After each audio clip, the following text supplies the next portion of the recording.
Hello Zee 24 કલાક સાથે હું છું બંસી દવે। નવરાત્રિમાં રાત્રે ગરબા દરમિયાન મહિલાઓની છેડતીના બનાવો સામે આવતા હોય છે। પોલીસે આ પ્રકારના બનાવો અટકાવવા માટે તૈયારીઓ શરૂ કરી દીધી છે। જી હા, નવરાત્રિમાં પોલીસ દ્વારા લોકોની સલામતી અને સુરક્ષા, મહિલા સુરક્ષા, ટ્રાફિક અને કાયદા વ્યવસ્થાની જાળવણી માટે એક્શન પ્લાન તૈયાર કરવામાં આવ્યો છે।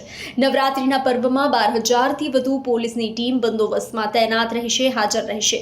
ગરબાની રમઝટ વચ્ચે ખેલૈયાના સ્વાંગમાં અસામાજિક તત્વો અને રોમિયો સાથે ચોર ટોળકી પણ સક્રિય થાય છે।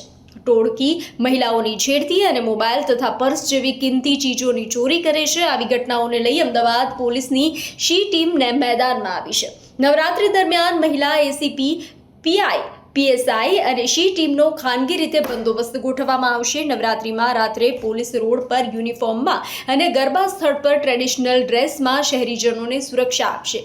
આ ઉપરાંત બાઇકર્સ ગેંગ સામે પણ પોલીસ કડક કાર્યવાહી કરશે અને દરેક લોકોનું રક્ષણ કરશે।